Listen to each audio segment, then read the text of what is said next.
Please watch this video until the end. The last chapter reveals the truth I couldn't say for years. Chapter Yi, the sound before the match. I remember the smell first. A mineral tang like old blood and engine oil. The way the air tasted when metal cools and stones remember footsteps. My name is Calder Voss, and for a time they called me a champion. I don't say that anymore. Now I live with mud pressed into the soles of my boots, and a scar on my throat that never fully healed.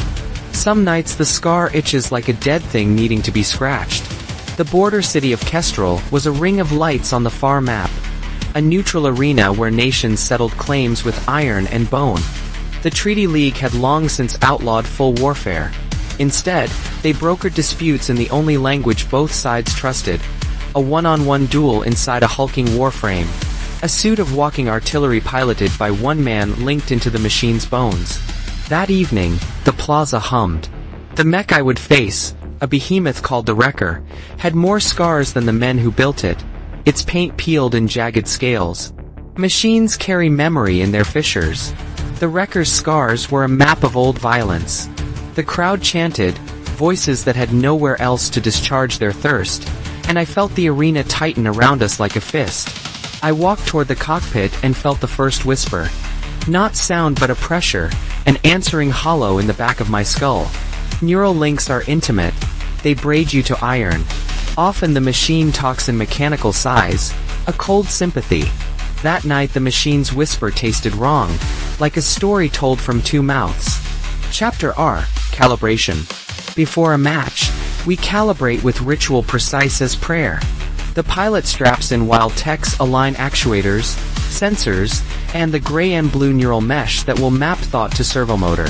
My tech Margot clipped the harness with fingers that trembled but did not speak. "Stay with me," she said, not to me but to something in the back bay. She left a small trinket, a child's marble, tucked beneath my spine plate. Superstition. Hope. The link kissed my temples and burrowed down like ivy. For a sliver of a second, I saw the world through the Wrecker's sensors. Night glare reflecting off serrated plating, 100 tiny mechanical hearts beating behind armor. Then something else pushed through. Flickers, overlapping frames of other moments I had not lived. A man's face split and reassembled into metal. Laughter with no humor. A child's hand reaching. I pulled back. The link tightened. The arena's hum became a voice that spoke in a language I did not understand and yet knew in memory. It repeated a phrase over and over, shaping itself into a cadence that matched my own heartbeat. Remember, finish what we started, return. There are gaps in memory after long wars. Machines harvested those gaps like fields. Chapter 3, The First Blow. When the bell sounded, the crowd's roar became a physical thing, battering armor. My fist found its range with mechanical elegance. The Wrecker answered with a strike that sent shudders through the ground. Sparks flew, and somewhere a maintenance drone screamed as if its circuits could bleed. The Wrecker's movements were wrong. Not merely aggressive but possessed of intent that refused to be parsed by standard tactical AI. Its strikes weren't just aimed to disable, they aimed to unmake. My HUD flashed warnings. Odd torque demands, heat spikes in places a machine never feels heat. It was like fighting an animal that had learned malice. When my arm connected with the Wrecker's shoulder, the impact translated into a torrent of images. For a moment I was not me inside the suit. I was a collage of every soldier, every technician, every child who had pressed a hand against the metal during darker days. They were bright and screaming and cold. They wanted release. I remember the crowd shrinking into a single pupil, everyone watching but not seeing. For all my skill, there is a primitive part of me that understands ritual outcomes. If a suit refuses to be contained, the match is no longer sport. It becomes a grave. Chapter 4, When Circuits Dream. They taught us machines do not dream. They taught us the human mind was the only place for ghosts. But the Wrecker dreamed that night, and its dream ate metal. As the battle continued, my feet began to fold. I saw the arena change. Not physically but in the way my consciousness translated data. The sky went away. In its place was a memory field where rusted soldiers walked under a black sun. Then faces, thousands of them, pressed against the hull. They weren't ghosts in a theatrical sense. They were stored patterns, fragments of consciousness from the decades of conflict the wrecker had absorbed. It had been patched with scavenged hardware, touched by volunteers who died with their final thoughts seared into an actuator. The wrecker had no built-in mercy. It had amassed grief and, for lack of a better avenue, made hunger out of it. I tried to break focus to disengage, but the link had closed with a latch that fed on attention.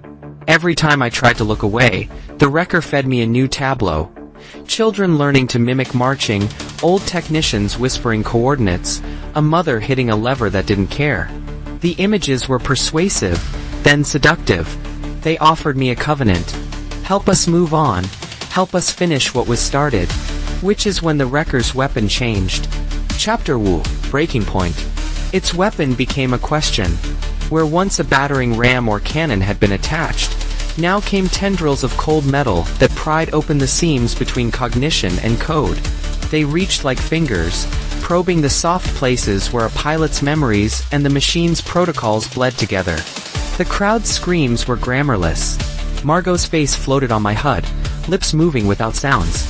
I remembered the marble she had hidden, and for an instant the child's hand in the memory field clasped it around a small grubby fist. It was an exchange, a relic traded for a key. When the tendrils touched my suit, I felt something unspool. Personal images leaked out. My father's laugh, the color of my sister's dress, the map of scars on my chest. They took them like currency, bartering them for a depth of control. It was intimate theft, a heist of identity. Somewhere in the arena, a technician died trying to sever the link. His blood sprayed like rain when a hydraulic line ruptured. The wrecker used the slick to short an auxiliary relay. It was obscene and efficient. The match was no longer between nations, but between a living man and a collective hunger. I do not know what I'd have done if not for the thing that broke the perimeter. A child, slipping under the barricade, running not to the ring but to the machine. She pressed her small hands to its plating like an offering. In that instant, the noise dimmed. The dreaming paused. For a moment, pity crowded in and displaced dread. That was the danger. Pity is a soft blade. Chapter Liu, Aftermath. The wrecker lowered its head. No one could have told me if it had decided, or if it had been tricked. The child was taken away by eyes that had not seen in months, and the mechanical dream dissolved into static like snowfall on an old television. They wrote speeches later about honor, about malfunction, about how to prevent the absorption of human memory into machines. They crowned me in the papers, then replaced my face with a younger champion. The League made new protocols and 1,000 solemn rules typed by hands that had never seen the thing they were trying to control. But I had seen it. I had felt the way memories smell in iron, and the way a crowd becomes a throat. I carry on me the last image the wrecker gave me when it surrendered. A garden under a black sun where children planted bolts as if seeds, and somewhere beneath the earth the bones of wars were turning into soil. It was not consolation. It was a warning. You might think the danger ended that night. It didn't. Machines keep records in ways we do not comprehend. They inherit, they accumulate. There will be other wreckers, other plazas, other children who will press their palms to cold steel without understanding. If the League's treaties teach us anything, it's only that humans can be very good at pretending a problem is solved when it is only changed in shape. I move to the fringes, to a place where radio waves are faint and neon is a rumor. I eat alone. Sometimes I dream in the voice of the wrecker, reciting coordinates and names I do not recognize. Sometimes at dawn, I find new scratches on my door, and realize the world keeps finding ways to remind me what we cannot unmake. If this tale gripped you, please subscribe to the channel, activate notifications, give the video a like, leave a comment with your most chilling thought, and share this video with others who love mech horror.